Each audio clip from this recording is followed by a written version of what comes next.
Halo guys, hari ini kita mau nge-review salah satu unit Tokyo Marui Spring yang paling langka dibandingin sama unit-unit yang pernah di-review di channel ini. Ini adalah unit Automag 3. Nah, ini dia unitnya.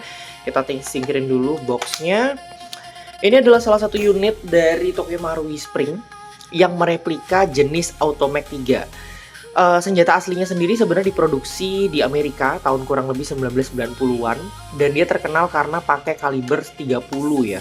Dan itu kaliber yang cukup besar dibandingin untuk pistol-pistol pada umumnya. Dan karena terkenal dengan kaliber tinggi itu, makanya recoilnya biasanya terkenal cukup keras untuk model real steel yang satu ini. Tapi ini replika saja, ini adalah unit spring gitu ya. Jadi sekali kokang sekali tembak. Ini Tokyo Marui. Modelnya cakep banget, modelnya mirip 1911 tapi dia lebih besar, lebih gagah, lebih kokoh, dan juga secara model ini langka banget gitu ya. Kita akan coba lihat detail-detailnya. Kayak di sini ada tulisan Automag 3 30 carbine gitu ya. Jadi ini biasanya kaliber yang dipakai sama rifle. Terus di sini ada marking dari pabrikannya, ada logonya juga. Terus di sebelah sini stainless made in Japan.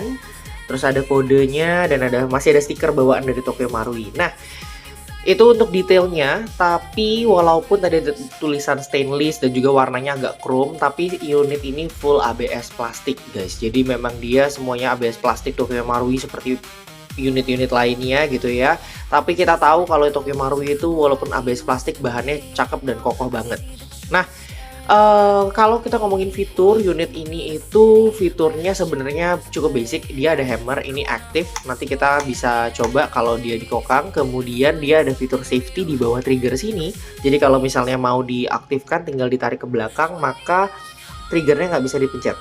Tidak bisa ditarik ya, keras gitu. Kalau mau tinggal dibalik ke depan dan dia bisa nembak. Untuk magazinenya, dia besar seperti yang kita tahu karena dia Automag dan kalibernya tadi 30 carbine, otomatis secara ukuran magazine dia lebih lebar ya. Kalau kita compare dengan magazinnya M1911, jauh ukurannya tuh ya, cukup jauh ukurannya bedanya. Jadi memang cukup besar, tapi dia pipih karena dia tipikal yang single round ya, bukan yang double stack gitu. Kemudian ini warnanya juga chrome dan ada sedikit ornamen-ornamennya gitu. Sistemnya mid cap, jadi masukin BB satu persatu dari ujung magazinnya. Sudah include pemberat juga seperti pada umumnya Tokyo Marui ya. Oke, ini kalau kita tes kokang, dia open bolt, jadi bisa kelihatan bagian magazine dan juga chambernya. Oke, ini hammernya aktif. Kalau kita tembak, kita tes suaranya. Oke, hammernya balik ya. Ini cukup baik untuk kompresinya. Oke. Nah, setelah ini kita akan coba tes chrono untuk lihat FPS-nya. Dan fun fact tambahan, ini inbarnya stainless ya kalau yang ini. Bukan yang kuningan karena ini batch yang lebih lama lagi. Stikernya juga beda sama Tokyo Marui yang batch baru. Kalau yang batch baru dia warnanya kayak gitu. Ini dia warna kuning ya, bukan warna merah. Jadi ini batch lama, langka banget, jarang banget ditemuin di Indonesia. Modelnya juga cakep, GBB-nya mungkin juga jarang kita temuin. Makanya abis ini kita akan tes chrono untuk lihat kira-kira berapa FPS dari unit ini.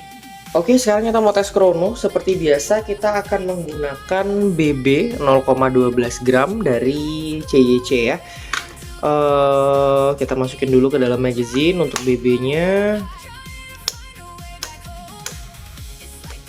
Kita akan tes coba 5 butir untuk lihat kira-kira berapa FPS-nya. Dan ini untuk chrononya kita pakai yang X-Cortec X3200.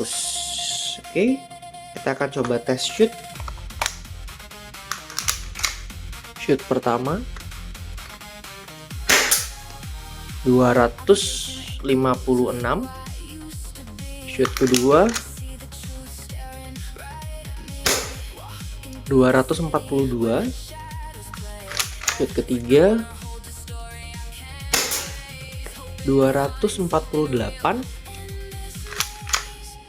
Shoot keempat 243. Shoot kelima BB terakhir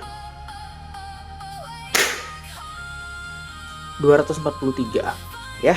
Oke, BB-nya sudah habis. FPS-nya kurang lebih di 240 sampai 250 ya kalau tadi kita lihat ya. Kita coba lihat memorinya. Tadi 243, kemudian juga sempet di 248, 242, 256 ya. Jadi FPS-nya cukup stabil di angka 240 sampai 250-an gitu.